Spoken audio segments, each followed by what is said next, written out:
Siya nga pala si Hilario, at minahal ako ng dalawang babaeng labis akong minamahal, si Gen.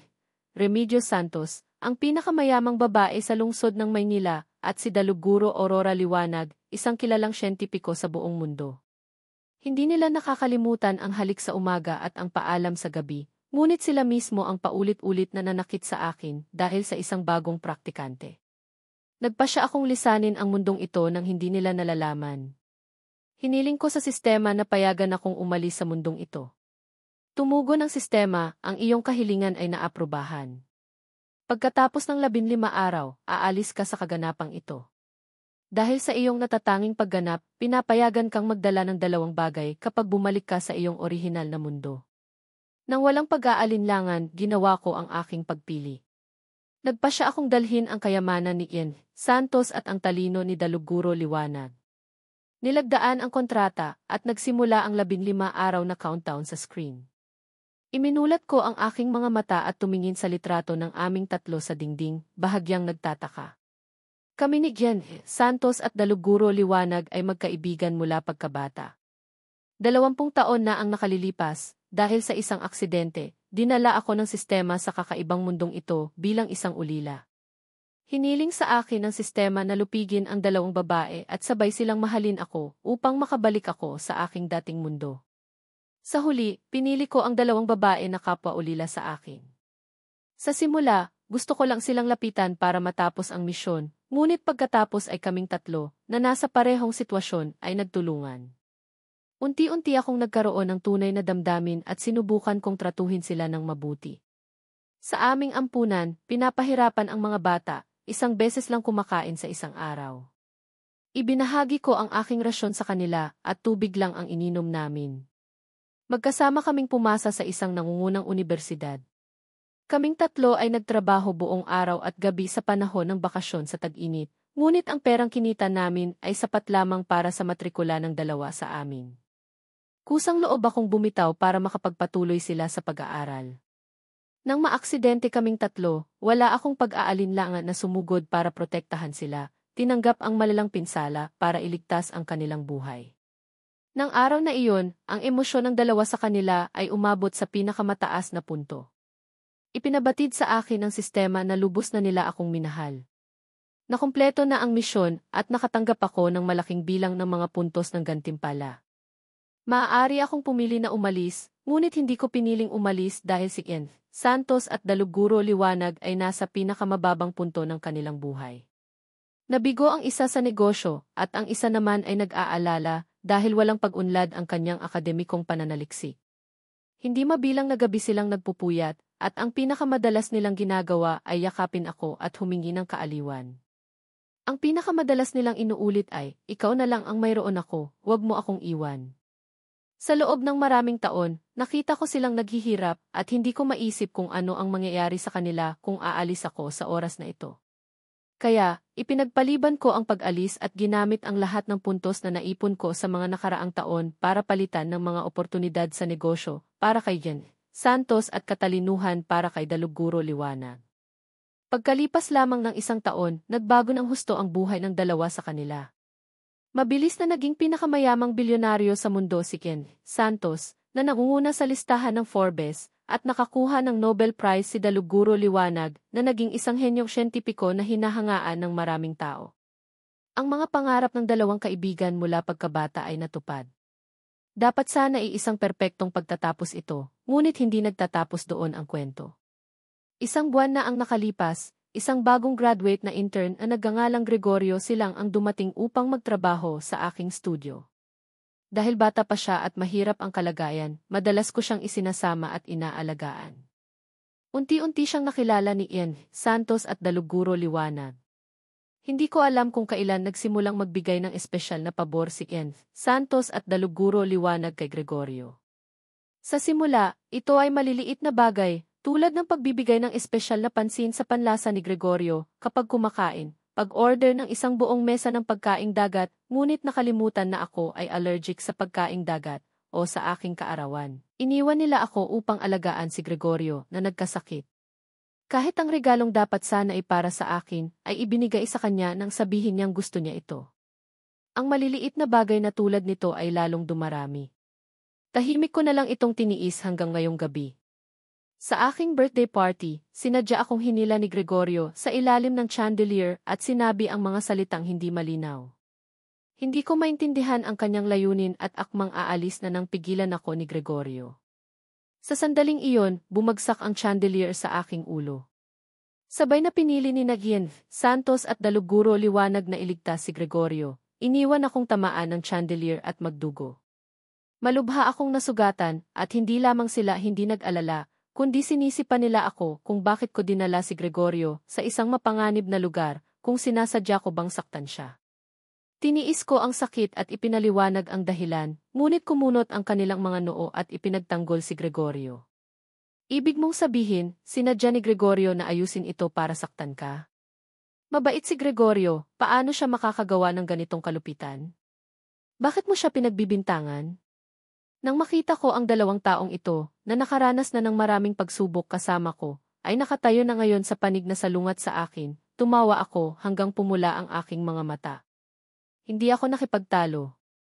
Nag-iisa akong umuwi na puno ng dugo para gamutin ang aking mga sugat, pagkatapos ay tinawag ko ang sistema. Gusto kong umalis sa mundong ito at dalhin ang lahat ng ibinigay ko sa kanila. Gusto kong malaman kung kapag nawala sa kanila ang kanilang kasalukuyang kayamanan, katayuan, katanyagan at talino, titingnan pa ba sila ni Gregorio na itinuturing nilang dalisay at mabait? Yumuko ako at tumingin sa aso. Hindi ko alam kung kailan ito tumakbo. Ang asong ito ay regalo sa akin ni Nagien, Santos at Daluguro liwanag 2 taon na ang nakalipas. Ngayon, malapit na akong umalis sa mundong ito at ang atensyon ni Nagien, Santos at Daluguro liwanag ay nakatuon kay Gregorio. Kailangan kong ayusin ang isang bagong tahanan para sa aso para makapanatag ako. Kinabukasan, tumawag ako sa isang organisasyon ng pangangalaga sa alagang hayop at nakipag-appointment na dalhin ang aso doon ngayon para maghintay na ampunin ng bagong may-ari. Pagkatapos kumain ng almusal, niyakap ko ang aso at lumabas. Tapos na ang mga formalidad at hapon na nang makabalik ako. Bago pa man ako makapasok sa pinto, narinig ko na ang ingay mula sa sala. Hindi ko alam kung ano ang sinabi ni Nagien, Santos at Daluguro liwanag kay Gregorio na nawala sa loob ng ilang araw at nagpatawa sa kanya. Nang itulak ko ang pinto, biglang tumahimik ang lahat. Sabay-sabay silang tumingin sa akin, nakangiti pa rin sa kanilang mga mukha. Pagkatapos ng isang sandali ng katahimikan, nagtanong si Ken, Santos na parang walang nangyari, saan ka nagpunta, Hilario at bakit ka ginabi? Nagtanong naman si Daluguro liwanag tungkol sa anomalya na napansin niya pagkapasok ko, nasaan ang aso. Bakit ko ito hindi nakikita? Bahagyang may sakit. Dinala ko ito sa isang veterinaryo, basta ko na lang sinabi at akmang aakyat na nang pigilan ako ni Gregorio na may inosenteng hitsura. Kuya Hilario, hindi ligtas ang bahay ko kamakailan.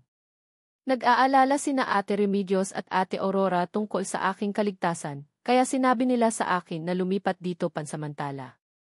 Hindi ako nagulat na dinala nila si Gregorio dito nang hindi nagtatanong sa akin. Bago pa man ako makapagsalita, nagmamalaki na si Gregorio, sinabi ko na gusto ko ang silid-tulugan na may sikat ng araw. Nang marinig ito ni na Ate Remedios at Ate Aurora, ipinilit nila na tumira ako sa master bedroom, kaya tinawagan namin ang mga tao para ilipat ang iyong mga gamit sa sala. Iniling ko ang aking ulo at tumingin walang sinabi. Nang makita ito, agad na humarang si Ken Santos sa harap ni Gregorio. Ilang araw lang dito si Gregorio, maging mapagbigay ka naman. Bukod dito, mali ang ginawa mo kagabi at hindi ka pa namin pinagsasabihan. Nagsalita na si Ken Santos, kaya hindi nagpahuli si Daluguro liwanag at pinayuhan din, ang paglipat ni Gregorio ay desisyon namin ni Remedios, at ang silid ay iniutos din namin sa mga tao na ilipat. Kung galit ka talaga, sisihin mo na lang kami, wag mo siyang apihin. Nang marinig ito, hindi nagpatalo si Gregorio at bumalik para protektahan ang dalawang babae. Hindi naman iyon, Kuya Hilario. Huwag mong sisihin sina Ate Remedios at Ate Aurora. Kung galit ka talaga, sisihin mo na lang ako. Kaya kong tiisin ang anumang pananakit o pananakit. Nang makita ko silang tatlo na nagtatalo para aminin ang kasalanan, nakakatawa na lang ako. Hindi ko ito ipinakita. Sa isang bahagyang mapanuyang boses, sinabi ko, wala pa akong sinasabi, kaya bakit ninyo inaakala na magagalit ako? Pagkasabi ko nito, nagulat silang tatlo. Pumapayag ka na? Tumingin sa akin sina Gian, Santos at Daluguro liwanag na may gulat, ang kanilang mga boses ay puno ng kawalang paniwala. Magaan akong sumagot, bakit hindi ako papayag? Ito naman talaga ang bahay ninyo. Desisyon ninyo iyon. Hindi ninyo kailangang tanungin ang opinyon ko. Nang marinig nila ang aking walang pakialam na tono, bigla silang nalito at agad na nagpaliwanag, bakit naging bahay namin ito? Nakalimutan mo na ba, Hilario? Nang bilhin namin ang bahay, malinaw naming sinabi na ibinibigay namin sa iyo ang mansyon na ito, at ang pangalan sa sertipiko ng pagmamay-ari ay sa iyo rin. Siyempre, pinahahalagahan namin ang iyong opinyon. Hindi ko napigilang tumawa. Nailipat na ang mga gamit at ngayon ninyo lang naalala na tanungin ang opinyon ko. Hindi ko na gustong magsalita pa, kaya tumango na lang ako nang walang pakialam. Okay, pumapayag akong lumipat siya. Okay na ba iyon? Nagkatinginan sina Gian, Santos at Daluguro liwanag, parehong nakikita ang pagkalito sa mga mata ng isa't isa. Hindi na ako nag-alala pa, kaya tumalikod ako at bumalik sa sala. Tumingin ako sa mga gamit na nakasalansan sa sofa, hindi man lang ako kumurap at dumaan na parang hindi ko ito nakikita. Kahit na ang dalawang babaeng ito ay hindi na kailangan, ano pa kaya ang isang silid-tulugan? Pagkatapos kong maligo, natulog ako. Kinabukasan, nagising ako sa oras para pumasok sa trabaho, ngunit paglabas ko sa pinto, nakita ko sina Gian, Santos at Daluguro liwanag. Tila sinasadya nilang naghihintay sa akin. Nang makita nila akong lumabas, agad nila akong pinalibutan. Sa kanilang mga kamay, mayroon silang isang regalo na maingat na nakabalot. Hilario, alam namin na hindi ka masyadong masaya sa mga nakaraang araw. Wala kaming ibang intensyon. Nagkataon lang na nakikita namin ang anino mo kay Gregorio. Tuwing nakikita namin siya, hindi namin maiwasang alalahanin ang mga paghihirap na pinagdaanan mo dati. Dalisay at mabait din siya tulad mo, kaya nagbibigay kami ng espesyal na pansin.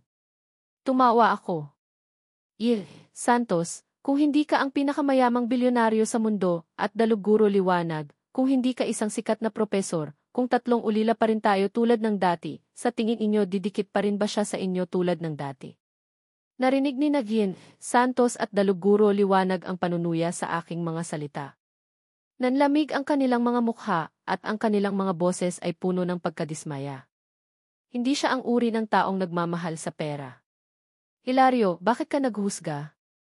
Tama, siya ay mula sa isang ordinaryong pamilya. Paano niya tayo hahamakin? Nang marinig ang kanilang matatag na tono, hindi ko na gustong mag-aksaya pa ng salita. Basta ko na lang inilagay ang regalo sa kabinet sa pasilyo at tumalikod papunta sa garahe. Tama kayo, makitid ang isip ko. Binuksan ko ang pinto ng kotse. Pagkatapos kong isuot ang seatbelt, biglang bumukas ang pinto sa upuan sa gilid. Umupo si Gregorio at nakangiting bumati sa akin. Kuya Hilario, bakit ang bilis mong umalis? Halos hindi kita maabutan. Nag-iisa ka bang papasok sa trabaho ngayon?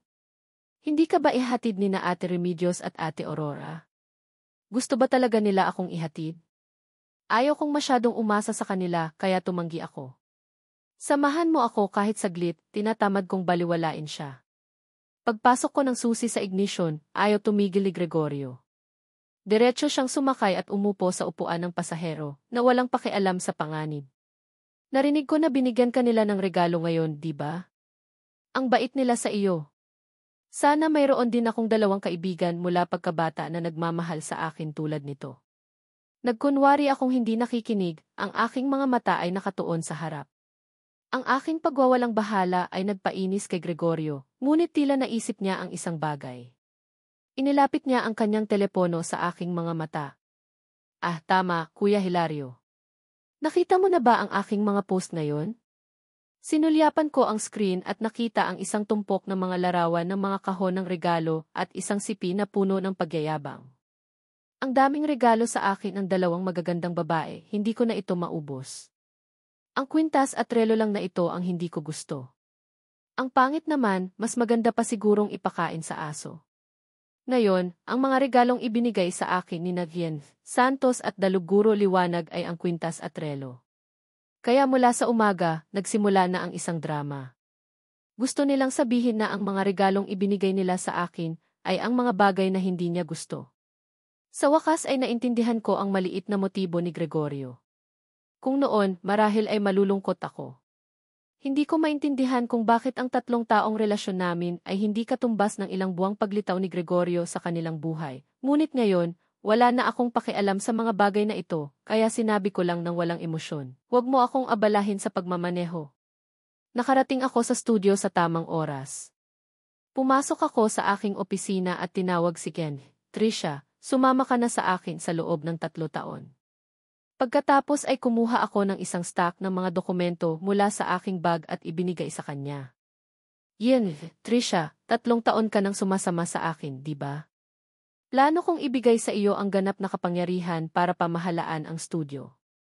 Nang marinig ito, ang mga mata ni Jen, Trisha ay nagpakita ng isang pahiwatig ng pagtataka na para bang nananaginip siya. Hindi niya mapigilang magtanong ng ilang dagdag na tanong, bakit po? Ano pong nangyari, Ginoong Hilario? Yumuko ako at hindi nagsalita ng labis. Magaan kong sinabi, malapit na akong pumunta sa isang malayong lugar at hindi na babalik. Gusto kong ibigay ang studio sa isang taong mapagkakatiwalaan para pangasiwaan ito. Nang marinig akong sabihin iyon, hindi nangahas na magtanong pa si Ian, Trisha at seryosong tumango. Ginoong Hilario, kailan po kayo aalis? Malapit na po ang pagtatapos ng disenyo, sasali po ba kayo?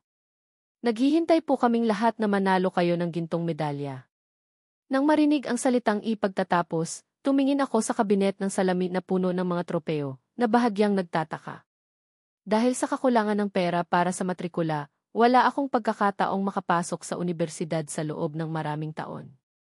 Sa isang banda, nagtatrabaho ako para suportahan ang aming 3, sa kabilang banda, naghahanap ako ng mga kurso ng paaralan ng disenyo. Ako mismo ang nag-aral ng mga kurso ng disenyo sa pamamagitan ng lihim na pagdalo sa mga klase. Sa mga nakaraang taon, sa pamamagitan ng mga natatanging gawa at mabuting reputasyon, nagkaroon ako ng pangalan sa industriya at binuksan ang aking sariling studio. Nanalo na rin ako ng lahat ng uri ng malaki at maliliit na premyo. Ito na lang ang kulang para makamit ko ang isang komprehensibong tagumpay. Sa totoo lang, kung susuko ako dito, hindi ko rin tatanggapin. Pagkatapos ng lahat, alam ko lang kung gaano kahirap makarating dito. Kaya, sa ilalim ng mapanabik na pag-asa ng mga kabataan, determinado pa rin akong sumali sa pagtatapos. Kunin ang pinakaprestihiyosong award sa industriya ng disenyo bago umalis. Gawin ito ng may ulo at buntot at isaalang-alang ito bilang isang paliwanag sa aking sarili. Mabilis na dumating ang araw ng simula ng pagtatapos. Maaga akong dumating sa lugar ng kompetisyon. Sa pagdating ko sa pinto, nakita ko na ang 3 pamilyar na figura.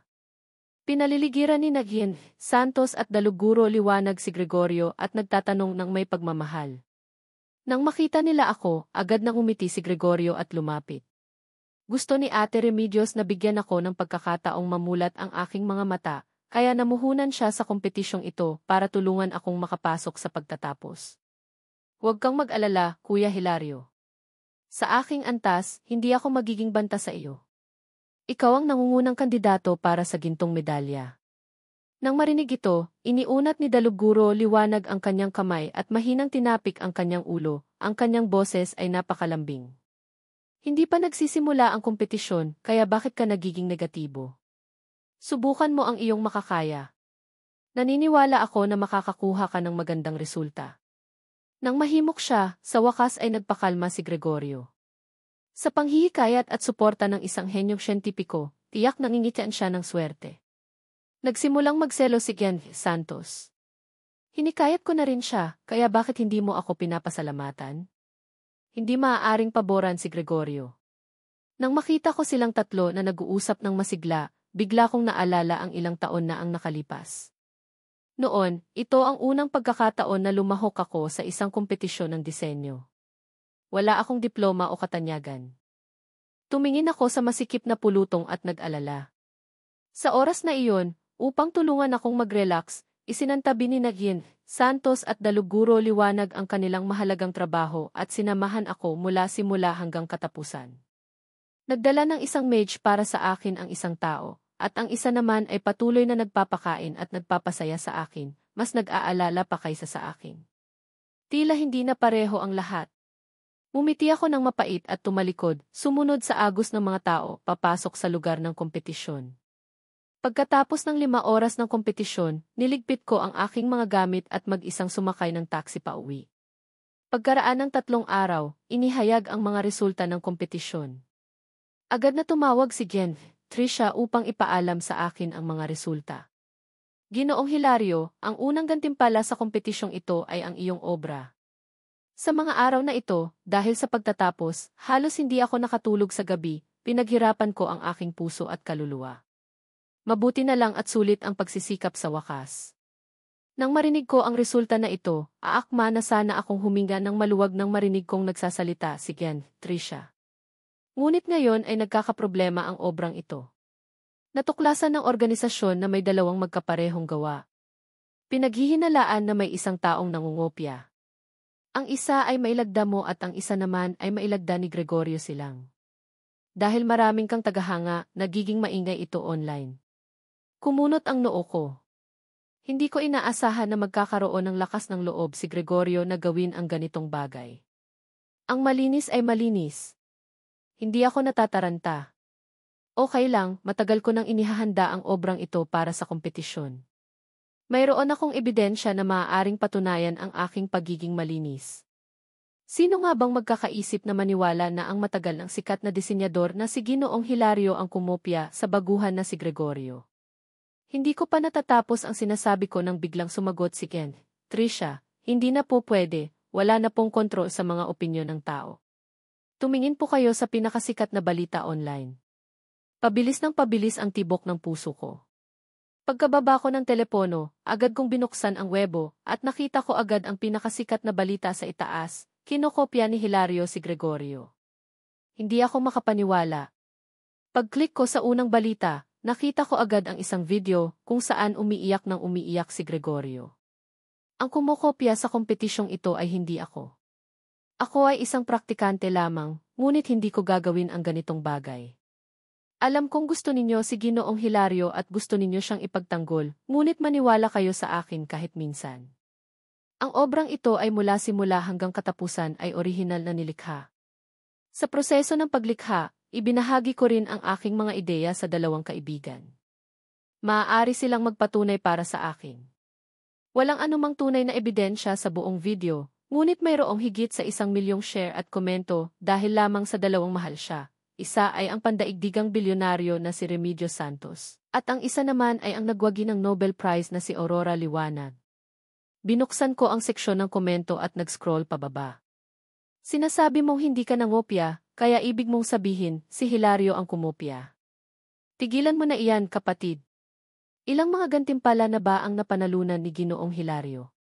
Paano niya makokopya ang isang walang pangalan na tulad mo? At 2 raw ang kaibigan mo. Alam mo ba kung sino ang 2 iyon? Ang isa ay bilyonaryo at ang isa naman ay ang nagwagi ng Nobel Prize. Kung kaibigan mo sila, puputulin ko ang ulo ko para sipain mo. Karamihan sa kanila ay panunuya at mura, at sa gitna ng matinding kritisismo na iyon, biglang lumabas ang 2 bagong webo at agad na umakyat sa pinakamataas na posisyon. Ang isa ay mula kay Remigio Santos, na ibinahagi ang video na ito at nagkomento, maaari kong patunayan na hindi nangopya si Gregorio. Ang isa naman ay mula kay Aurora Liwanag, direktang pin ang video sa itaas ng pahina. Nakita ko ang draft ng obrang ito bago ang kompetisyon. Talagang hindi nangopya si Gregorio. Ilang segundo ang lumipas, biglang nagyelo ang buong pahina. Nakita ko ang mainit na balita na nagngangalang sa akin, biglang nagdagdag ng salitang iniulat sa harap nito. Tumayo pa sila upang magpatunay para kay Gregorio na hindi nangopya. Kaya sa mata ng publiko, ito ay katumbas ng katibayan na kinopya ko. Sa ilang sandali, ang mga pribadong mensahe ng webo, mga text message, at mga notification ay baliw na tumatalon. Sa simula, mayroong nagtanong kung talagang ako ang kumopya, at pagkatapos ay ang mga komento ay lalong naging hindi maganda. Unti-unti silang naging mga insulto na lalong nagiging labis. Nang makita ko ang mga mensaheng ito, hindi ko na napigilan ang sarili ko. Nanginginig ang mga kamay ko habang nagpo-post ng bagong webo na mayroon lamang 5 salita, hindi ako nangopya. Sa loob ng ilang segundo, ang webo na ito ay binaha ng libu-libong mga komento. Sinasabi mong hindi ka nangopya. Sa tingin mo nagsisinungaling si Professor Aurora? Nagwagi siya ng Nobel Prize, paano siya magsisinungaling? Sa yaman at reputasyon nilang daan-daang bilyon, bakit kailangan nilang apihin ang isang disenyador na mayroon lamang ilang daang libong tagahanga tulad mo? Isa kang sikat na disenyador na kumopya sa isang walang pangalan. Hindi ka ba nahihiya? Dati akong naniniwala sa iyo. Ito ay isang sampal sa mukha. Hilario, umalis ka sa mundo ng disenyo. Ang mga tagahanga ng dalawa sa kanila at hindi mabilang na mga tagalabas ay sumugod at pinigilan ang maliit na paliwanag ng natitirang tagahanga ko. Batay lamang sa suporta ni Remedios Santos at Aurora Liwanag, sa isang iglap, ang sitwasyon ng dalawang panig ay ganap na binaligtad. Wala pang opisyal na anunsyo, buong network na ang nagpasya na ang kaso ng pagkopya. Nagkakaisang pinuri ng lahat ang talento ng batang si Gregorio.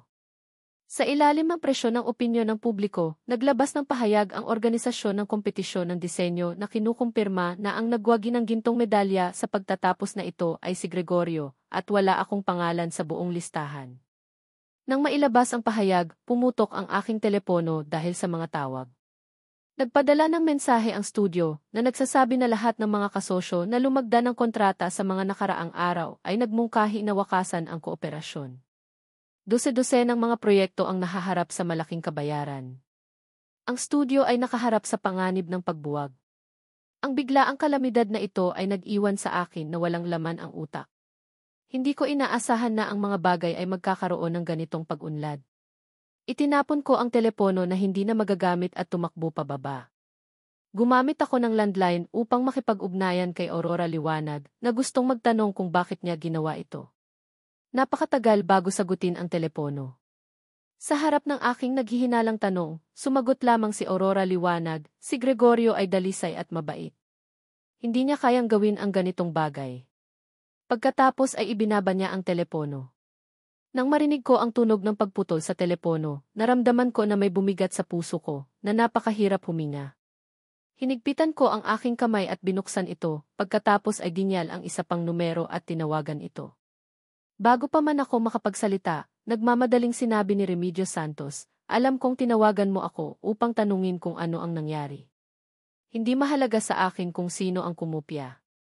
Si Gregorio ay nagsisimula pa lamang sa kanyang karera at gustong maging isang disenyador. Malayo pa ang kanyang lalakbayin at ayaw kong masira ang kanyang kinabukasan, kaya kailangan kong panigan siya. Nang marinig ko ang sinabing ito, naramdaman ko na sasabog ang buong dibdib ko. Hindi ba ninyo talaga alam ang katotohanan? Sa sitwasyon na hindi alam ang katotohanan, bakit ninyo siya ipinagtatanggol? Hindi maaaring masira ang kanyang kinabukasan. Paano naman ako? Alam ninyo ba kung ano ang isinuko ko para makarating sa kinalalagyan ko ngayon? Hindi ako nakapag-aral sa unibersidad at walang suporta. Gumigising ako araw-araw at gumuguhit hanggang hating gabi para lamang makakuha ng mga nagawa tulad ng mga ngayon, ngunit dahil lamang sa ilang kaswal na salita mula sa inyo, ang lahat ay nawalan ng saysay. Hindi ba't sinabi ninyo na susuportahan ninyo ang aking pangarap magpakailanman? Ito ba ang paraan ninyo ng pagsuporta? Napakatagal ng katahimikan sa kabilang dulo, pagkatapos ay mayroong kawalan ng kakayahan at pagod na boses ni Remedios Santos. Hilario, mayroon ka pa ring Remedios at Aurora. Binaba ko ang telepono at bumagsak sa sofa. Tumitingin sa kalangitan na unti-unting dumidilim sa labas ng bintana, lumubog na ang araw. Ganap na nagtapos ang aking buhay. Sa mga sumunod na araw, sunod-sunod na naglabas ng mga pahayag ang mga organisasyon sa industriya na nag-aanunsyo ng pagwawakas ng kooperasyon sa aking studio. Sa loob lamang ng isang gabi, ang nangungunang studio sa industriya na dating umuunlad at nakakaakit ng mga pamumuhunan ay nawala ng walang anumang natitira. Ang matagal ng pagsisikap ko ay biglang naging wala. Ayaw kong tanggapin ang katotohanan ito, ngunit kailangan kong tiisin ito. Nagpumilit ako at humanap ng maraming relasyon, at sa wakas ay nalutas ang problema ng mga proyekto upang hindi masangkot ang mga empleyado. Ipinahayag ko ang pagbuwag ng studio at pagkatapos ay ginamit ang pera na naipon ko sa mga nakaraang taon upang magbayad sa lahat. Hanggang sa umalis ang huling tao, nag-iisa akong nakatayo sa walang lamang silid, tumitingin sa paligid. Dito ako dumating ng mag-isa at aalis din ako ng mag-isa. Pinagtatawanan ko ang aking sarili. Ibinaba ko ang aking nabigong mga mata at hakbang-hakbang na umalis sa studio. Sa gitna ng plaza, ang malaking screen ay walang tigil na nagpapalabas ng pinakabagong mga balita gabi at araw. Itiningala ko at nakita ko agad ang live na eksena ng seremonya ng paggawad ng kompetisyon ng disenyo. Nakatayo sina Aurora Liwanag at Remedios Santos sa gitna ng entablado, maganda at kaaya-aya. Nakangiti silang tumitingin kay Gregorio na maihawak ng mga bulaklak at nakatanggap ng pagbati mula sa libu-libong tao. Dahil sa dalawang mahahalagang panauhin sa paggawad, ang bilang ng mga manonood ng live sa kanang itaas na sulok ay umabot na sa milyon-milyon. Sa ilalim ng pansin ng hindi mabilang na mga tao, namula ang mga mata ni Gregorio at nahihirapang ipahayag ang kanyang mga iniisip ng tumanggap ng gantimpala. Bilang isang baguhan, ang makatanggap ng gantimpalang ito ay isang malaking karangalan. Sa simula, akala ko hindi ko na mababawi ang aking obra. Salamat kay Remedios at Professor Aurora. Salamat sa lahat. Nang makita ko ang kanyang mapagpanggap na hitsura, dumugo ang aking loob. Sumakay ako ng sasakyan papunta sa pampang ng ilog. Napakatagal na panahon na nag-calm down ako sa wakas. Sa hating gabi, binuksan ko ang telepono na naka-off sa loob ng ilang araw at nakita ko na pula ang lahat sa kasaysayan ng tawag. Dose-dose nang hindi nasagot na tawag ang lahat mula kay Remedios Santos at Aurora Liwanag. Mayroon ding daan-daang hindi pa nababasang mensahe sa WeChat. Paparating na sana ako na burahin ang lahat nang marinig ko ang pamilyar na boses mula sa likuran. Hilario, bakit hindi mo sinasagot ang telepono? Ito ay si Aurora Liwanag. Kasunod si Remedios Santos na may nag-aalalang ekspresyon, tumakbo at hinawakan ang aking kamay. Ganito na kagabi, bakit hindi ka pa umuuwi? Galit ka pa ba sa amin?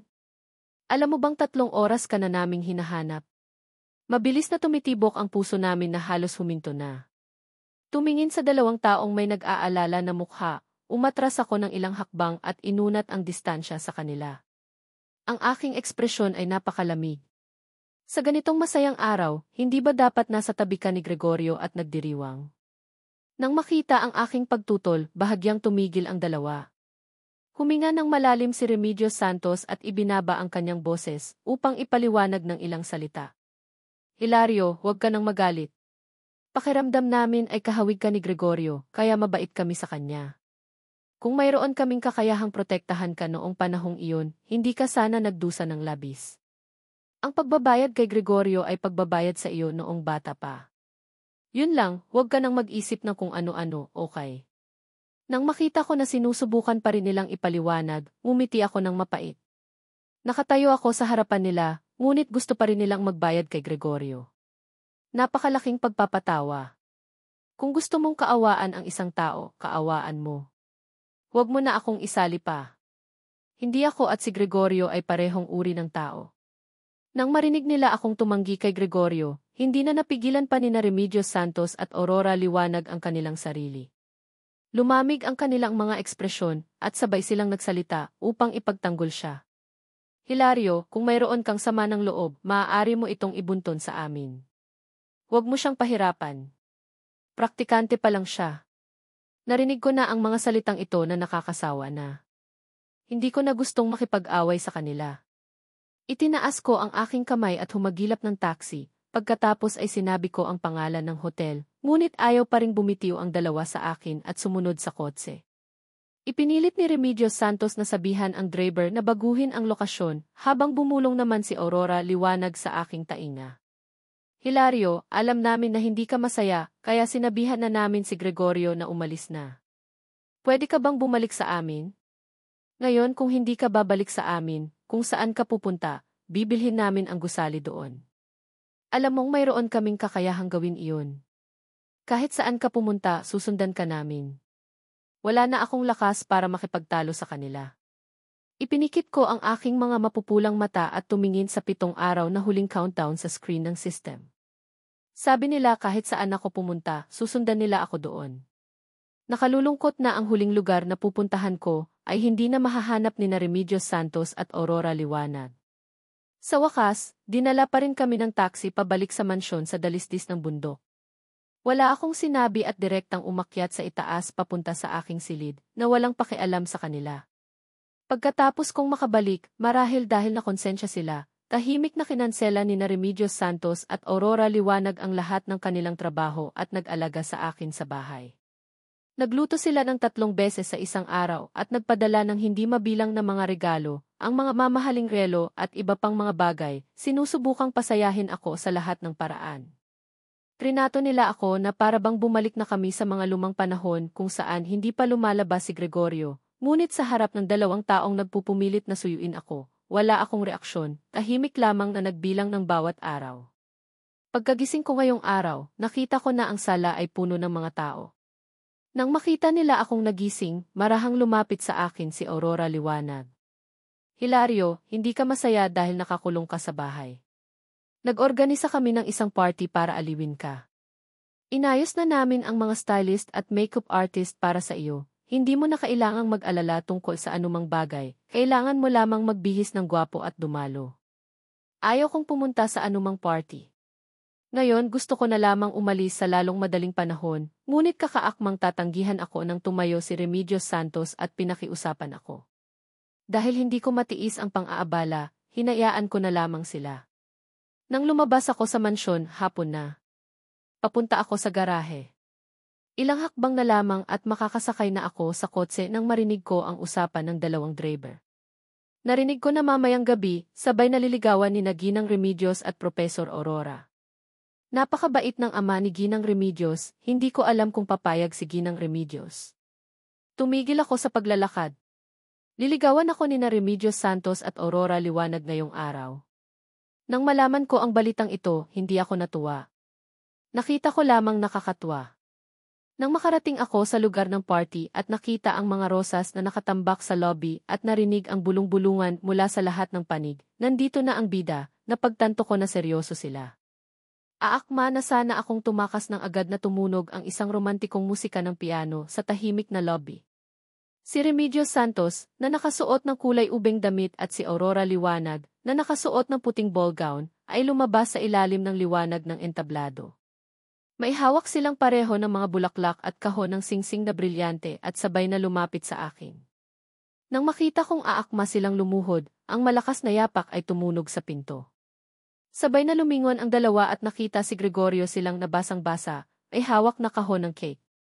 Ang kasiyahan at kagalakan sa kanyang mga mata nang makita niya ang bagay na nasa kanilang mga kamay ay naging gulat at kalungkutan. Nagulat si Remedios Santos. Gregorio, bakit ka nandito? Bakit ka basang-basa? Nang marinig ang kanyang boses, agad na namula ang mga mata ni Gregorio. Ilang araw na ang nakalipas, narinig kong sinabi mo at ni Ate Aurora na gusto ninyong kumain ng cake malapit sa ampunan, kaya espesyal akong pumunta para bumili nito at dalhin ito dito. Hindi ko inaasahan na biglang bumuhos ang ulan. Wala akong dalang payong. Upang protektahan ang cake, tinakpan ko ang buong paraan. Gusto ko lang na makakain kayo kaagad, hindi ko inaasahan patawad, naabala ko na kayo. Papahina ng papahina ang kanyang boses at sa wakas ay nagdala ng isang tono ng pag-iyak na nagpapanggap na ako ang nagtulak sa kanya. Ang biglaang eksenang ito ay nag-iwan sa lahat ng dumalo na tuliro. Ang unang sumagot ay si Remedios Santos. Nagbago ang kanyang ekspresyon at agad niyang isinaksak ang mga bulaklak at kahon ng singsing sa aking kamay. Tumalikod siya para habulin. Nang makita siyang umalis, agad ding ibinigay sa akin ni Aurora Liwanag ang lahat ng bagay, nag-iwan lamang ng isang pangungusap at pagkatapos ay sumunod din, Hilario, hintayin mo ako, babalik kami kaagad. Ayaw ko nang maghintay pa at ayaw ko nang maghintay pa. Lumabas ako sa pinto ng hotel. Sa labas, umuulan na, isa-isang umilaw ang mga ilaw na nagpapakita ng 3 figura na nagpupumilit sa tabi ng kalsada. Sa paglabas ko sa pinto, narinig ko si Gregorio na nagpapanggap na tinulak ko siya, patawad, hindi ko sinasadya na abalahin ang panliligaw ninyo. Alam kong gusto ninyo si Ginoong Hilario, ngunit hindi ko talaga mapigilan ang sarili ko. Ate Remedios, Ate Aurora, sinira ko na ang panliligaw ninyo. Hindi ko na mapigilan pa ang sarili ko, sumigaw ako ng malakas, Gregorio. Pagkatapos, sa ilalim ng gulat ng mga mata ng 3, itinapon ko sa kanya ang lahat ng 4 na bagay sa aking kamay. Hindi mo ba gusto ang mga bagay na ito? Naitapon ako ng kotse ng 1-0 metro. Nang magkamalay ako, natagpuan ko ang aking sarili sa ospital. Sa tabi ko ay si Gregorio silang lamang. Nang makita ako ni Gregorio na gising, agad siyang lumapit. Ginoong Hilario, okay ka lang ba? Kagabi, hindi ko rin inaasahan na poprotektahan ako ni na Ate Remedios at Ate Aurora. Unti-unting kumalat ang sakit sa aking mukha. Wala na akong lakas para makinig sa kanyang mga panunuya. Papaakma na sana akong tumawag ng nurse para magpalit ng gamot nang biglang tumigil ang aking paningin sa dalawang agimat na suot niya. Sinuri ko ng mabuti at natuklasan ko na magkapareho ang mga ito sa mga agimat na ipinagdasal ko kina Remedios Santos at Aurora Liwanag sa simbahan ng Quiapo 10 taon na ang nakalipas. Bigla kong hinawakan ang kamay ni Gregorio. Ano ang suot mo? Nang makita ko ni Gregorio na nagtatanong, ipinagmalaki niyang itinaas ito sa harap ko. Ito ba? Ibinigay sa akin ito ni na Ate Remedios at Ate Aurora ilang araw na ang nakalipas. Sa kalagitnaan ng pagsasalita, itinulak ni na Remedios Santos at Aurora Liwanag ang pinto at pumasok. Nang makita nila akong mahigpit na hawak ang dalawang agimat, bahagyang nagbago ang ekspresyon ng dalawa at agad na nagpaliwanag, Hilario, huwag kang magkamali ng pag-iisip. Hindi ito ang iniisip mo. Pagod na akong pakinggan ang kalahating pusong pagbibigay katwiran na ito. Sa sandali ng buhay at kamatayan, ang isang tao ay magkakaroon ng likas na tugon na protektahan ang pinakamahalagang bagay sa kanyang subconscious. Iniwan nila ako dahil hindi na ako ang pinakamahalaga at pinakaaalala sa kanilang puso. Bakit kailangan pang magsabi ng maraming salita para linlangin ang sarili at ang iba? Tumawa ako ng mapait at binitiwan ang agimat. Sa huli, pagod na lamang ang aking boses. Kung sino ang gusto ninyong bigyan, bigyan ninyo. Malapit na rin naman akong umalis. Sa mga araw na nasa ospital ako, salitan akong binabantayan ni na Remedios Santos at Aurora Liwanag. Araw-araw, ang 3 pagkain ay ipinapadala sa kama ko sa tamang oras, puno ng nutrisyon. Sa gabi kapag natutulog ako, mayroon pa ring nagpupuyat sa tabi ng kama, natatakot na mauntog ko ang aking sugat sa aking panaginip. Kapag nagbabasa ako ng magasin, kung ang aking mga mata ay tumigil sa isang bagay sa loob ng ilang segundo, ang bagay na iyon ay ipapadala sa ospital kinabukasan. Pagkatapos ng ilang araw ng paggamot, unti-unting gumaling ang aking sugat. Nang ako ay na-discharge mula sa ospital, wala na naman sila. Yumuko ang sekretarya ni Remedios Santos at ang assistant ni Aurora Liwanag ng may paggalang, bawat isa ay nagbigay ng walang kapintasan na dahilan para sa kanilang mga boss. Wala akong sinabi, sumunod sa kanila at umalis sa ospital papunta sa bahay. Pagkasakay ko sa kotse, nakita ko agad ang pinakabagong post sa Moments ni Gregorio Silang, na gumagawa ng kawanggawa sa ampunan. Hindi sinasadya, may nahulog na bagay sa kanyang paa. Ayaw ko nang alamin pa kung saan nagpunta at ano ang ginagawa ni na Remedios Santos at Aurora Liwanag. Ipinikit ko ang aking mga mata. Ipinapakita ng sistema ang natitirang oras sa mundong ito ay 3 araw na lamang. Sa huling 3 araw bago ang countdown, nagpasya akong burahin ang lahat ng bakas ko sa mundong ito. Pumunta ako sa ilang paaralan at binura ang lahat ng sulat sa mga desk at dingding. Pagkatapos ay bumalik ako sa ampunan at hinukay ang mga hiling na nakabaon sa ilalim ng puno, pinunit ang lahat. Pagkatapos ay pumunta ako sa simbahan, tinanggal ang nakasabit na kandado mula sa maraming taon na ang nakalipas at itinapon ito sa basurahan. Lahat ng mga lugar kung saan naiwan ang aming mga yapak, bumalik ako minsan. Pagkatapos ay personal kong sinira ang pinakamagagandang alaala na walang iniwang bakas. 2 araw bago ang countdown, niligpit ko ang lahat ng gamit sa bahay. Lahat ng mga regalong ibinigay sa akin ni na Remedios Santos at Aurora Liwanag ay maingat kong binalot at idinonate sa ampunan. Ang mga larawan ng aming 3 na kinunan sa mga nakaraang taon, wala akong pag-aalinlangan na itinapon sa apoy. Ang kagalakan ng pagsasama-sama sa malaking fish pond, ang pag-asa ng pagsasama-sama sa paghihintay sa pagsikat ng araw sa tuktok ng bundok, ang kaguluhan ng pagtanggap ng unang sweldo at pagsasama-sama sa pagkain ng kanluraning hapunan. Ang bawat sariwa at buhay ng ngiti ay nilamon ng apoy sa isang iglap.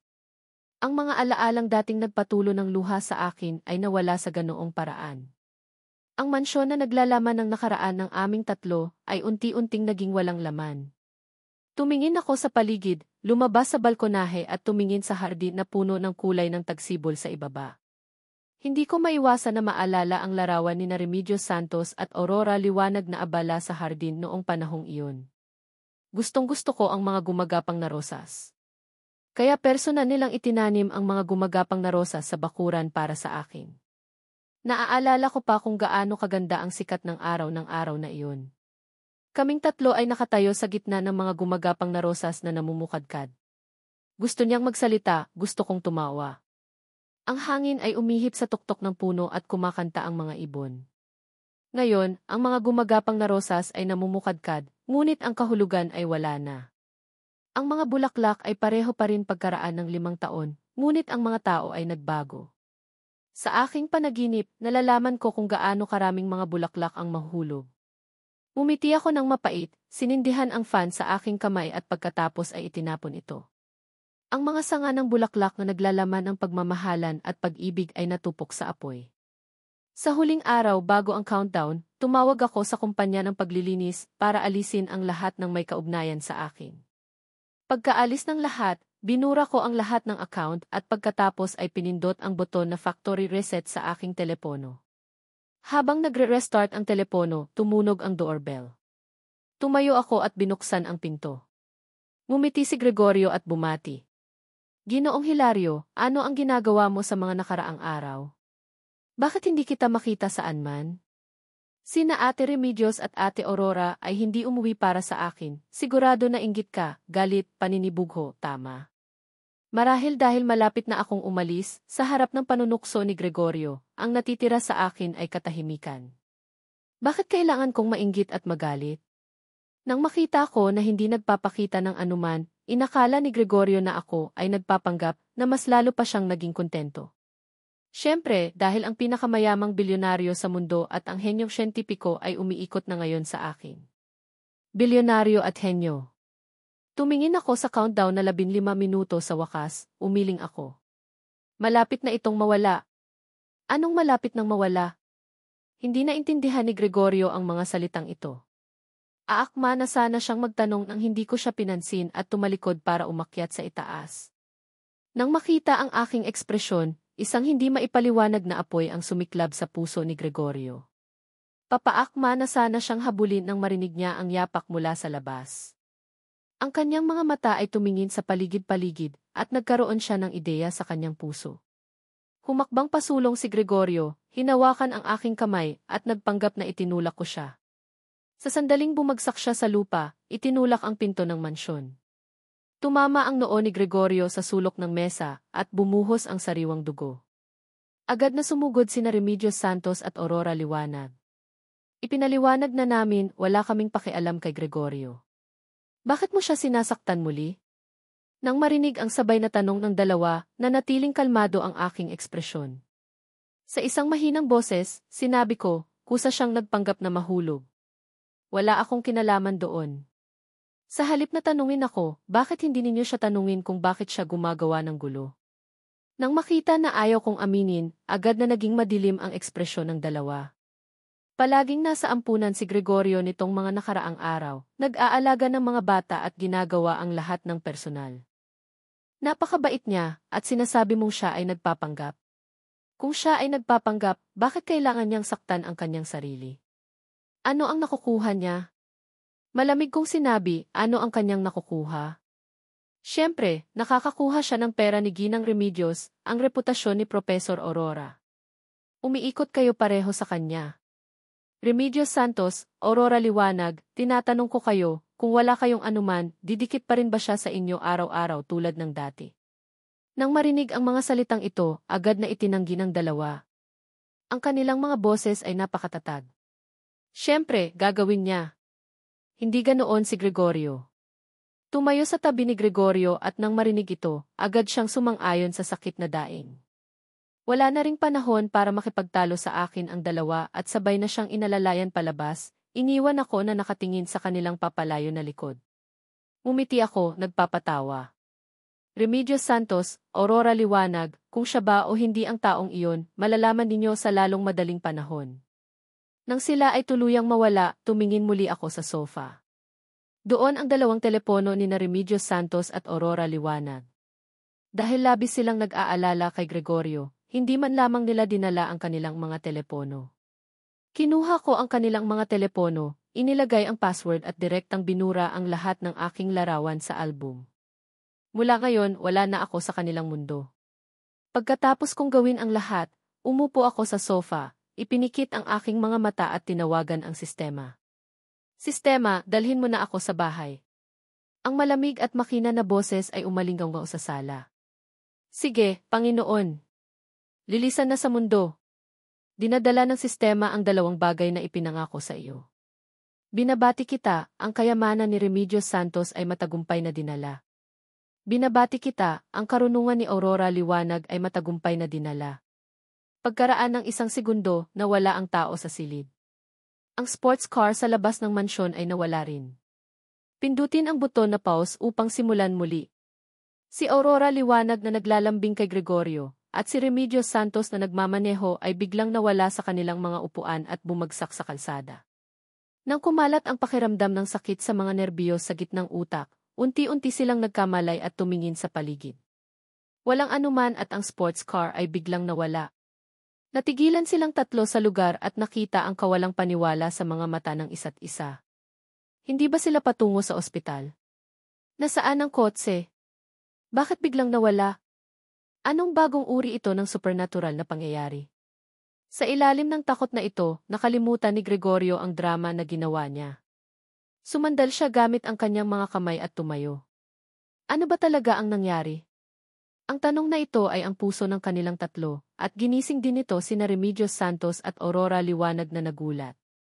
Nagkatinginan ang dalawa sa ere, at sa wakas, sabay silang tumingin kay Gregorio. Ang kalituhan sa kanilang mga mata ay unti-unting napalitan ng pagdududa. Gregorio, hindi ka ba nasaktan? Nang marinig ang nagulat na tono ni Aurora Liwanag, napagtanto lamang ni Gregorio na nagpakita siya ng butas. Nagmadali siyang nagpanggap na nahihilo at nagtatakip-takip sa lupa, mahinang nagsasabi, masakit. Ate Aurora, dalhin ninyo kami kaagad sa ospital. Ang unang sumagot ay si Remedios Santos. Tumayo siya at tumalikod para kumuha ng ibang kotse sa mansyon. Ang pagkawala ng kotse ay isang maliit na bagay. Maaari itong imbestigahan sa ibang pagkakataon. Ang pinakamahalaga ngayon ay ang kalusugan ni Gregorio, ngunit nang makarating siya sa harap ng mansyon, gustong gamitin ang kanyang fingerprint para buksan ang pinto, ngunit ang pinto ay tila nasira, na patuloy na naglalabas ng tunog ng babala. Sinubukan niya ito ng higit sa 10 beses, ngunit hindi pa rin niya mabuksan ito. Nawalan na ng pasensya si Remedios Santos at tinawagan ang dalawa. Nang marinig ito ni Aurora Liwanag, nagmadali siyang sinubukan ang kanyang fingerprint, ngunit hindi pa rin niya mabuksan ito. Pagkatapos ng maraming maling pagsubok, direktang ginulat nito ang seguridad ng distrito. Mahigit sa 10 tao ang sumugod para arestuhin sila na parang mga magnanakaw at dinala sila sa istasyon ng seguridad. Sa daan, paulit-ulit silang nangatwiran, sinusubukang ipaliwanag na sila talaga ang may-ari ng mansyon, ngunit pagkatapos suriin ang sistema, natuklasan nila na ang mansyon ay walang laman at walang may-ari. Ang resulta na ito ay ikinagulat ni Remedios Santos at Aurora Liwanag. Paulit-ulit silang nag-inspeksyon ng maraming beses at nakipagtalo pa sa pangkat ng seguridad, iginigiit na may mali sa sistema. Hindi gustong gumawa ng dahilan ang mga security guard, sa tatlong hindi makatwiran at direktang ipinasa sila sa pulis bilang mga suspect sa pagnanakaw. Kahit sa harap ng pulis, napakakumpiyansa pa rin ni Remedios Santos at direktang sinabi ang kanyang pagkakakilanlan, ako ang CEO ng 200 bilyong kumpanya na si Remedios Santos. Ang mansyon na iyon ay nakapangalan sa akin. Nagkamali kayo ng aresto. Nagkatinginan ang ilang pulis at kumunot ang noo. 200 bilyong kumpanya? Anong kumpanya iyon? Hindi ko pa naririnig. Kumpanya ba ito ng pandaraya? Sa harap ng naghihinalang mga mata ng mga pulis, tuluyang nawala ng pasensya si Remedios Santos, ang kanyang boses ay puno ng hindi mapigilang galit. Ako ang pinakamayamang bilyonaryo sa mundo. Hindi ninyo alam? Nang sabihin niya ang mga salitang ito, ang lahat ng pulis sa estasyon ay lumingon, ngunit may mga mapanuksong mata.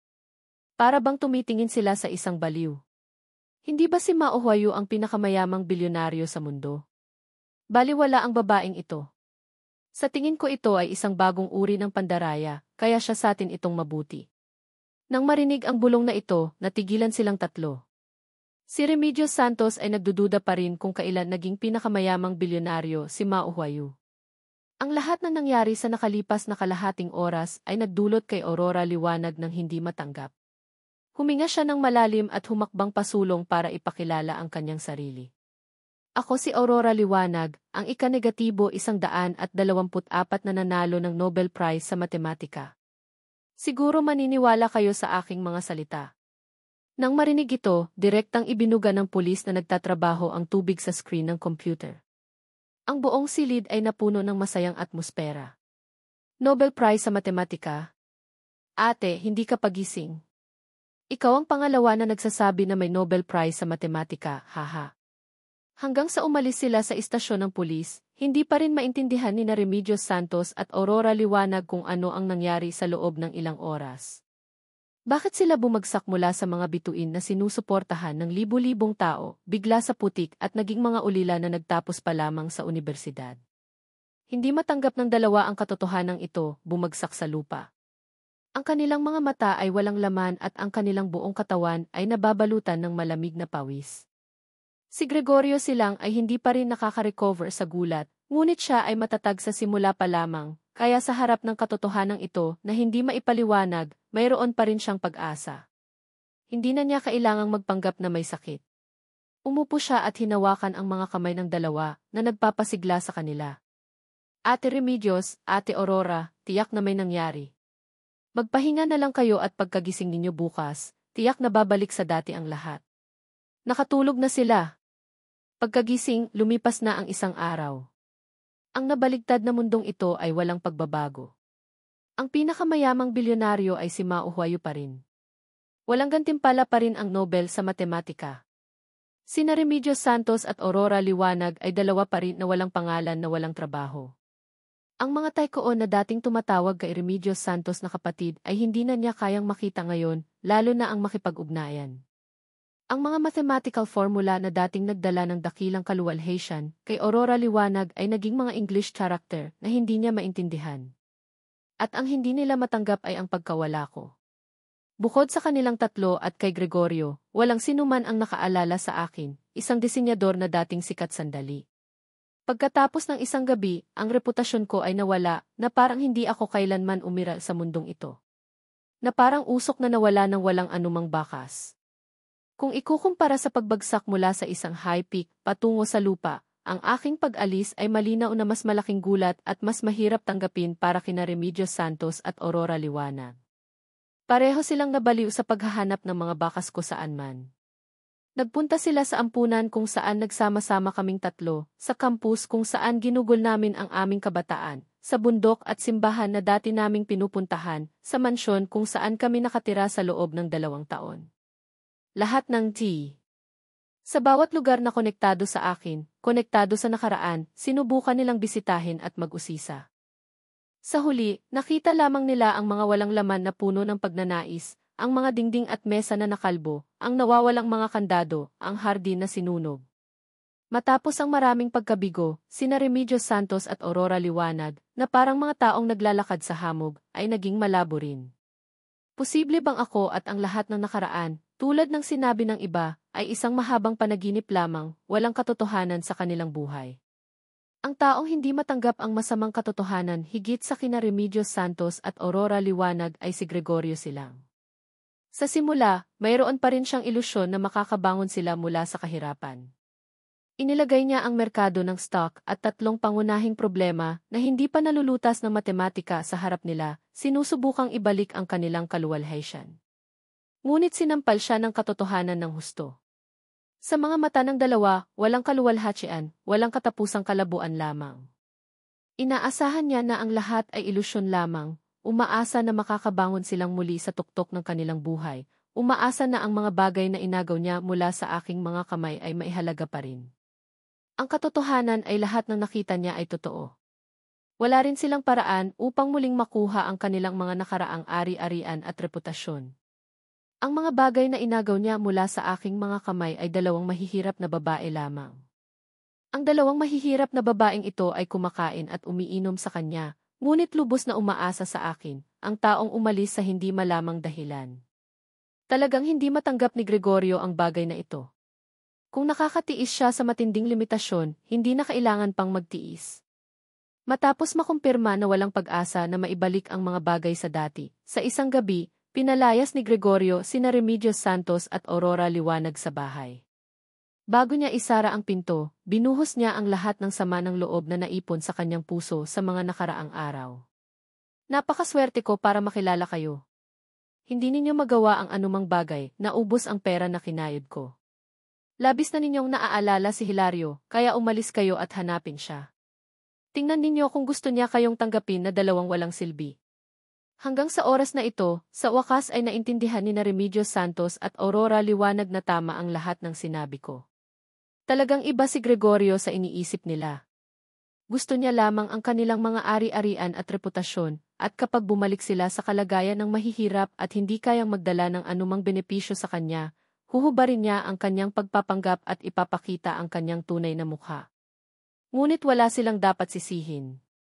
Kung kailangan nilang magalit, maaari lamang nilang sisihin ang kanilang sarili sa hindi nakikita ng malinaw ang mga tao. Tumingin sa mga taong hindi nauunawaan. Ang dalawang babaeng palaboy na lubos na nawalan ng lugar na titirhan ay nagpagala-gala sa kalsada. Ang kanilang buhok ay gusot na parang damo, ang kanilang mukha ay marumi, nakasuot ng kupas na damit at nakatsinelas. Ang buong katawan nila ay naglalabas ng madilim na aura, wala nang bakas ng dating pagiging mahusay. Hindi alam kung gaano nakatagal, nagdala ang dalawa ng kalahating bote ng alak na puti mula sa isang sto ng barbecue, umupo sa tabi ng ilog, humihikbi at tumitingin sa patuloy na agos ng tubig. Sa sandaling ito, naaalala ni Remedios Santos at Aurora Liwanag ang lalaking matagal nang walang balita. Nasaan na kaya si Hilario? Paano biglang nawala ang isang ordinaryong tao? Labis na namin siyang naaalala. Naaalala ko si Hilario na inaaliw kami na lilipas din ang lahat ng problema. Naaalala ko si Hilario na walang pag-aalinlangan na humaharang sa aming harapan. Naaalala ko ang mga araw na sinasamahan kami ni Hilario.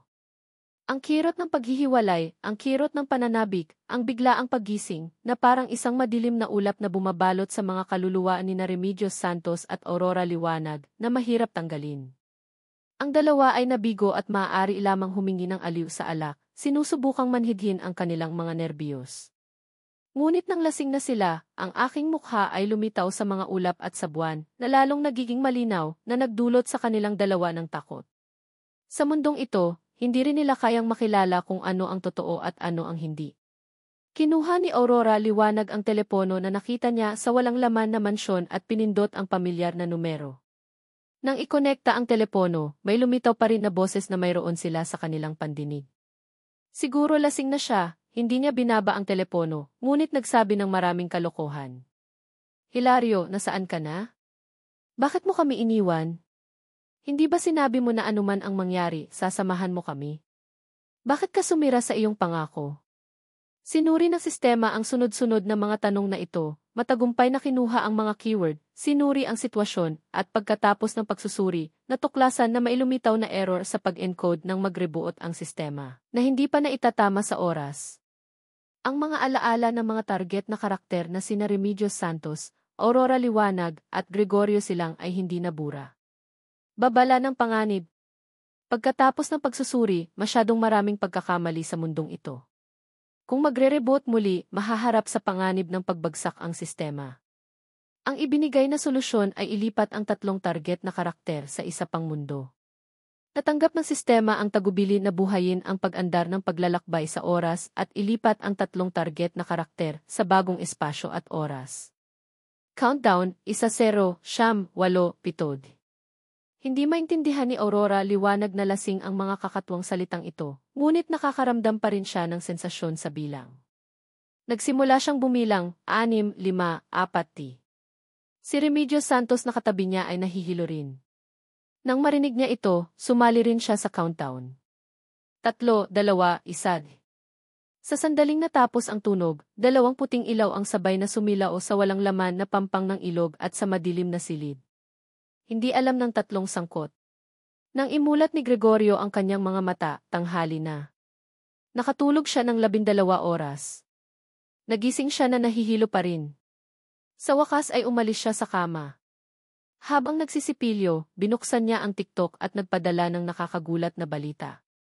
Ang anunsyo ng daang bilyong grupo, ang anunsyo ng karapatang kopya ng mga gawa ng mga sikat na martial arts master na si Jin Yong ay papasok sa industriya ng laro upang bumuo ng isang laro. Sa simula, walang pakialam si Gregorio, ngunit nang bumukas ang malamig na tubig sa kanyang bibig, ang kanyang mabagal na utak sa wakas ay gumising. Anong grupo? Ang daang bilyong grupo. Hindi ba ito ang negosyo na dating maluwalhati ni Remedios Santos at biglang nawala? Nananaginip ba siya?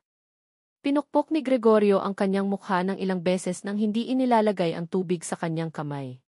Kinuha niya ang kanyang telepono at muling binasa ang nakaraang balita hanggang sa marinig niya nang malinaw ang 4 na salitang daang bilyong grupo. Sa nakikita ang nagliliwanag na logo ng gusali na pamilyar sa screen, sa wakas ay natukoy niya na hindi ito isang panaginip. Sa mas tiyak, siguro ang mga nakaraang araw na iyon ay may mga kakatuwang panaginip. Nariyan pa rin ang daang bilyong grupo at nariyan pa rin si Remedios Santos bilang mayamang presidente. Nariyan pa rin si Aurora Liwanag bilang magaling na scientist na iginagalang ng lahat. Hindi na rin niya kailangang mamuhay ng mahirap na nagtatrabaho ng maraming part-time na trabaho bawat araw. Sa pag-iisip nito, lalo pang nasasabik si Gregorio. Umikot siya sa lugar ng ilang beses. Masaya niyang ibinaba ang kanyang sipilyo at binuksan ang kanyang phone book. Tinawagan niya si Remedios Santos. Pagkatapos ng isang mahabang ring, may lumabas sa aking tenga na isang mahinang boses. Sino ito? Ang boses ay napakainis. Kahit nung gabi pa lamang, sa pakikinig sa ngayon, naramdaman ni Gregorio na siya ay para bang nakikinig sa musika ng langit. Pinadali niya ang kanyang lalamunan at bawiin ang kanyang tono sa loob ng isang buwan. Malumanay siyang nagsalita, Ate Remedios, ako ito. Nandyan ba kayo sa bahay? Gusto ko kayong bisitahin. Kailangan ko bang magdala ng merienda? Napakatagal ng katahimikan sa kabilang dulo ng linya na inakala ni Gregorio na nakatulog na ang kabilang partido nang dumating ang bulong. Sa tabi ng ilog. Sa maagang umaga, hindi pa ako gising, paano ako mag-ehersisyo sa tabi ng ilog? Kaya naman sinuman ang kayang maging bilyonaryo, ang pagtitiyaga na ito at pagdidisiplina sa sarili. Panatilihin ang ganitong pag-iisip sa puso ko, nagmamadali akong kumuha ng pinakamahal na damit ko. Ayusin ko ang aking hairstyle. Kinakagat ko ang aking mga ngipin at ginugol ang huling daan-daang yuan upang mag-order ng 2 merienda mula sa isang western na kainan. Masaya akong nagtungo sa tabing ilog, ngunit pagkatapos kong maglakad sa kahabaan ng daanan ng tubig, hindi ko makita ang imahe ng kahit sino. Nang halos sumuko na ako, biglang kong nakita sa mga bato sa tabi ng tubig na 2 taong natutulog. Sa pagtingin mula sa malayo, para bang kina Remedios Santos at Aurora Liwanag.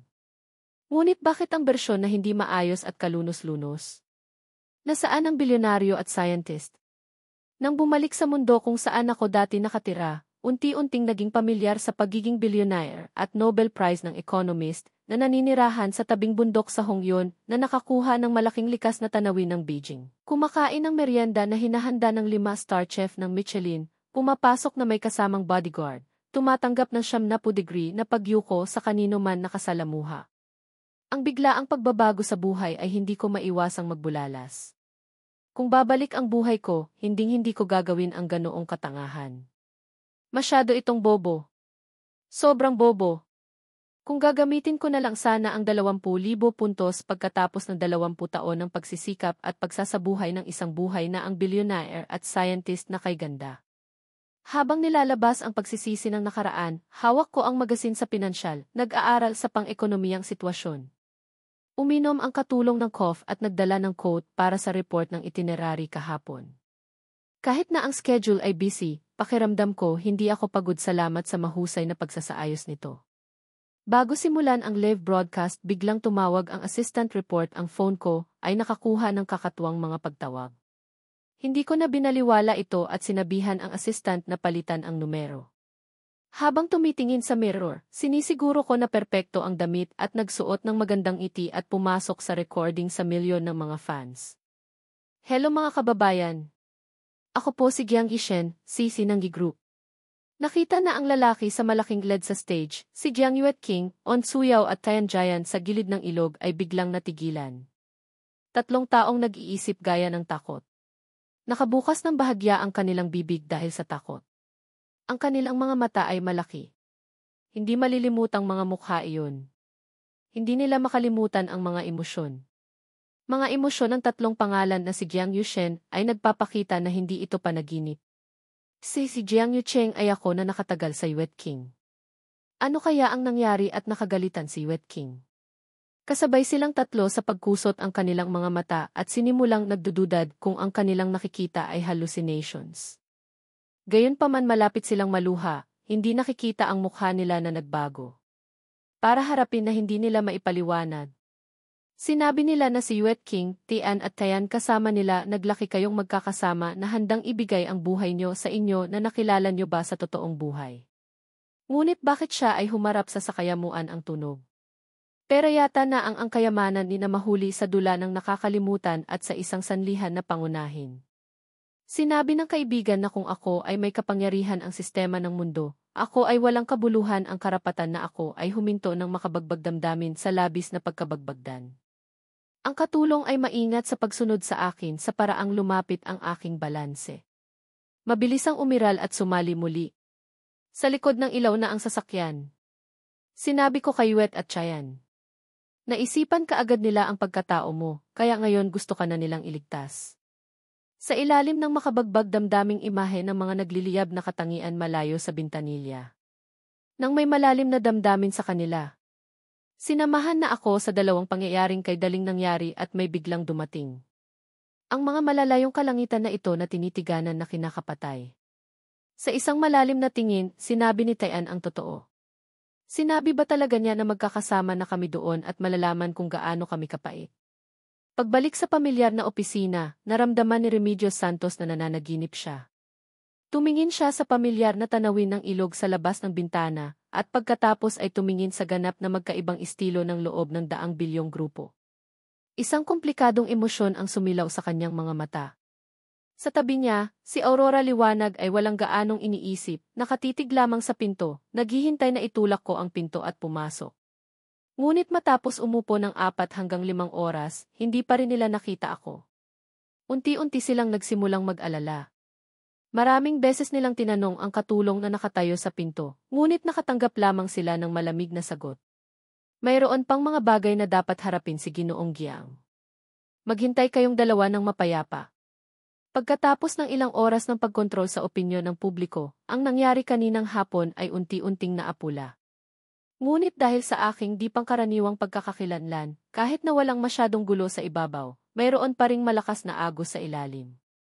Sa pamamagitan ng ilang salita ni Aurora Liwanag at Remedios Santos sa video, nagsimula ang mga netizen na imbestigahan ang aking background.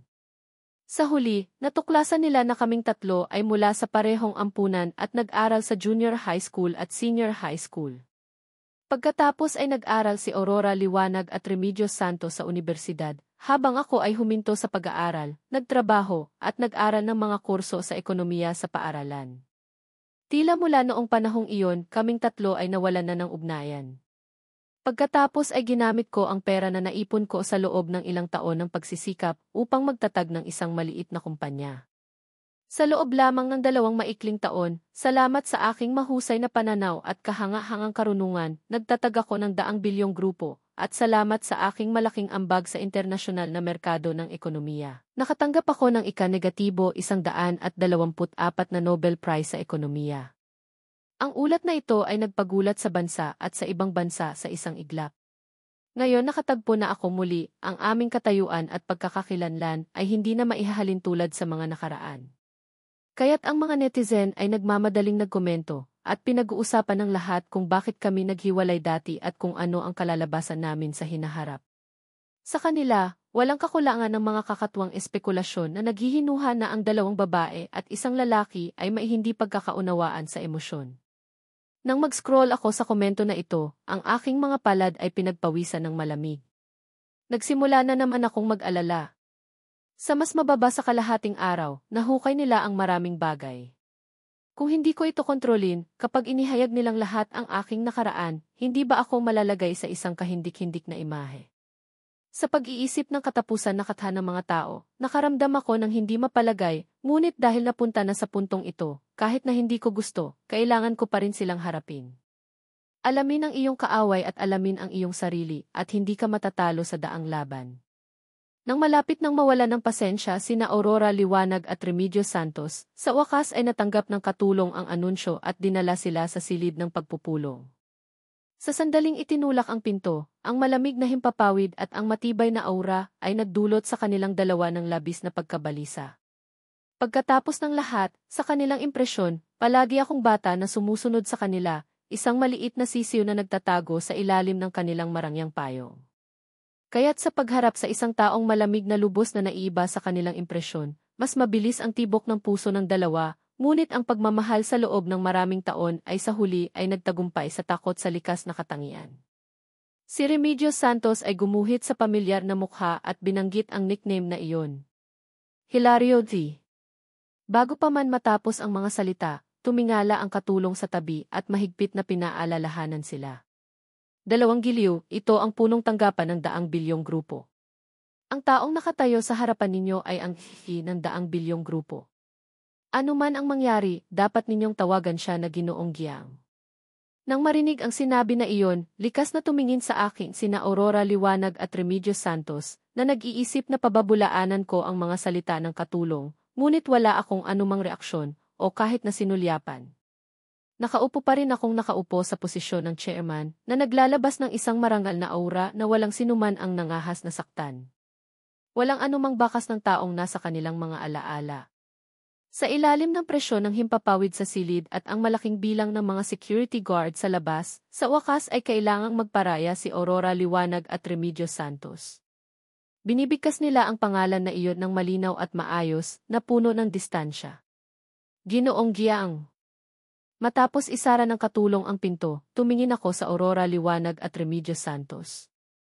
Sa aking mga mata, mayroong isang malamig at seryosong hangarin na hindi nila mabasa.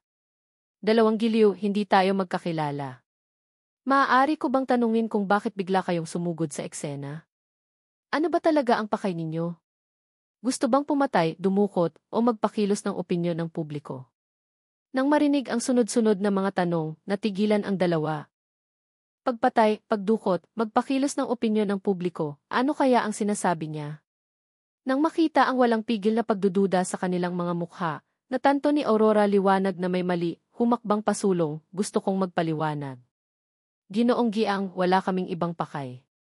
Ang layunin ko ay nawala ka sa loob ng mahabang panahon, kaya nag-aalala kami sa iyo. Nang marinig ang sinabi na ito, bahagya akong kumunot ng noo at tiningnan ang katulong. Nang maunawaan ng katulong ang aking pakay, dinala niya ang mga bagay na inihanda niya sa harap nila. 2 giliw, si Ginoong Giang ay palaging nasa Beijing sa loob ng 1 buwan na nakikipag-usap sa pagkuha at pagsubok sa negosyo. Halos araw-araw siyang lumalabas sa publiko. Para sa sinasabi na naglaho siya, hiling namin sa dalawa na sabihin ang katotohanan, kung hindi kailangan naming makipag-ugnayan sa mga ahensya ng seguridad. Tumingin sa bunto ng mga pahayagan na puno ng impormasyon tungkol sa akin, pagkatapos ay tumingin sa petsa ng publikasyon ng mga pahayagan, nakaramdam si Aurora Liwanag at Remedios Santos ng labis na pagiging katawa-tawa. Malinaw na sa loob ng 1 buwan, ang 100 bilyong grupo at ako ay ganap na nawala, bakit nagkaroon ng maraming itinerary? Posible bang nakatagpo sila ng mga supernatural na bagay, paglalakbay sa oras? Nagkatinginan ang dalawa at nakita nila ang kawalang paniwala sa mga mata ng isa't isa. Sa huli, tumugon muna si Aurora Liwanag. Sinulyapan niya ang katulong at pagkatapos ay sinabi sa paraang hindi direkta, mayroong ilang mga bagay na gusto naming kumpirmahin kay Ginoong Giang. Hindi kaya makakatipid kami ng oras para sa katulong na sinuman. Ang hindi ka panipaniwalang kapakipakinabang na layunin sa wakas ay dumating sa pangunahing punto. Mabilis na tumibok ang aking puso, ngunit pinanatili ko pa rin ang mukha ng taong nasa mataas na posisyon, sinulyapan ang dalawa at pagkatapos ay ikinaway ang aking kamay upang bigyan ng senyas ang katulong na lumabas. Nang makita na umalis na ang tao, humigpit ang kamay ni Remedios Santos at nagsimula siyang magsalita. Naaalala mo pa ba kami? Siyempre hindi ko aminin ang ganitong bagay. Umiling ako ng napakatiyak. Nang makita ang aking aksyon, sa mga mata ni na Aurora Liwanag at Remedios Santos, sumilaw ang gulat. Hindi na nila mapigilan pa ang kanilang sarili at nagsimulang magsalita tungkol sa nakaraan, sinusubukang gisingin ang aking alaala. Nagkakilala tayo sa ampunan. Noong panahong iyon, dahil sa iyo, nakipag-away ako sa ibang mga bata. Sa pagsusulit sa unibersidad, nakakuha ka ng mataas na marka, ngunit isinuko mo ang pag-aaral para sa akin. Pagkatapos, ikaw ay naging isang taga-disenyo at nagbukas ng iyong sariling studio. Sa pagdinig ng mga kwento ng nakaraan mula sa kanilang mga bibig, ang aking puso ay hindi na tinag. Sa lahat na nangyari sa mundong iyon, itinuring ko lamang ito na isang panaginip. Wala na akong anumang lungkot pa. Hindi alintana kung gaano kalalim ang sinasabi nila sa nakaraan, hindi ako natinag. Sa totoo lang, katulad lamang ako ng nanonood ng isang murang pelikula sa pag-ibig. Si Aurora Liwanag at Remedios Santos, habang nagsasalita, ay palaging tumitingin ng mabuti sa aking ekspresyon, sinusubukang maghanap ng isang pahiwatig na may kaugnayan sa nakaraan. Ngunit kahit na naubos na ang kanilang boses, hindi pa rin nila nakita ang anumang pagbabago sa aking mukha. Sa huli, hindi na ako lumaki pa rin. Tanging si Aurora Liwanag at Remedios Santos lamang ang mas lalong nakaramdam ng desperasyon. Lumabas na nagkaroon sila ng isang aksidente sa paglalakbay sa oras na nagdulot ng kalituhan. Lumalabas na ang Giang Hilario sa espasyong ito ay hindi talaga nakakaalala ng anuman na kanilang pinagdaanan ng sama-sama. Dalawang giliw, siguro nagkamali kayo ng tao. Wala akong naaalala na may kinalaman sa inyo. Mangyaring huwag na ninyo akong abalahin pa. Pagkasabi ko nito, wala akong anumang paggalang at direktang tinawagan ang katulong upang ihatid sila. Bago pa man ako matapos magsalita, dinala ng katulong ang mga security guard upang tanungin sila. Tumingin sa dalawang taong nag-aalangan na lumingon.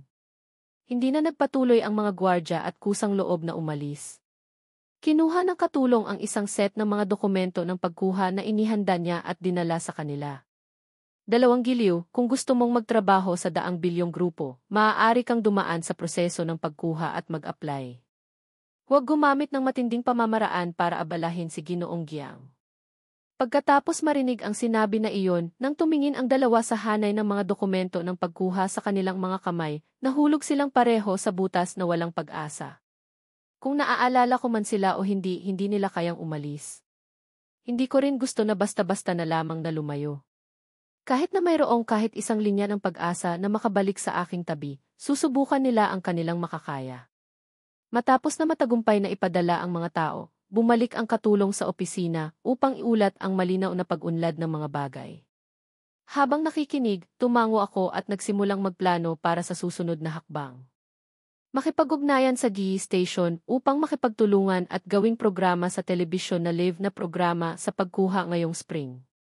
Ay broadcast sa buong network, ang bilis ay dapat mabilis at ang promosyon ay dapat nasa lugar. Mabilis na itinala ng katulong ang mga pangunahing punto at pagkatapos ay agad na ipinabatid sa taong namamahala. Itinatag ang koponan ng proyekto. Nang makita ang lahat na bumalik sa tamang landas, nagpakalma ako ng bahagya. Umalis ako sa hotel. Tumigil ang kotse sa harap ng hotel. Ang katulong na naghihintay sa labas ay agad na humarap upang iulat ang pag-unlad ng mga bagay. Ginoong Giang, alinsunod sa iyong mga salita, nilagdaan ko ang kontrata kay Ginoong Song na nag-upa sa kanya bilang iyong tagapagdisenyo ng imahe. Hindi niya alam na ikaw ang kanyang boss. Naghihintay siya sa iyo sa lounge. Kahit na ang lahat ay nangyayari ng maayos, sa tuwing iniisip ko ang pagharap kay Gregorio Silang, nararamdaman ko pa rin ang sakit ng ulo. Hinilot ko ang aking mga sentido at inayos ang aking ekspresyon. Unti-unting pumasok ako sa silid. Sa sandaling itinulak ang pinto, masayang nakangiti si Gregorio. Nang makita niya akong lumabas, ang buong katawan niya ay direktang nagyelo sa lugar. Simula nang mahulog sina Aurora Liwanag at Remedios Santos, nawala na rin ang kanyang mapagkukunan ng kita. Palagi siyang nagpapadala ng mga resume sa buong lugar, ngunit hindi ko alam kung bakit. Ang lahat ng mga resume ay parang mga bato na lumulubog sa ilalim ng dagat, walang reaksyon. Kaunti lamang ang pera sa kanya, kaya nag-aalala siya araw-araw. Kaninang hapon, plano niya na sundan sina Aurora Liwanag at Remedios Santos upang panoorin ang palabas. Ngunit dahil masyadong maraming tao sa eksena, palagi siyang nahaharang sa labas at hindi makapasok. Nang maghiwalay ang pulutong, may biglang nakipag-ugnayan sa kanya at tinanong siya kung mayroon siyang plano na humanap ng trabaho. Inakala niya na mayroong reaksyon sa resume na ipinadala niya dati. Nagmamadali siyang nagtungo doon. Sa pagdinig sa mga makabuluhang kondisyon ng sweldo, walang pag-aalinlangan na nilagdaan ni Gregorio ang pangalan. Hindi man niya nakita ang mga detalye ng kontrata.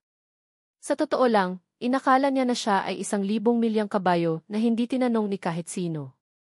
Sa wakas, natagpuan niya si Bol. Hindi ko inaasahan na ang magiging bihi.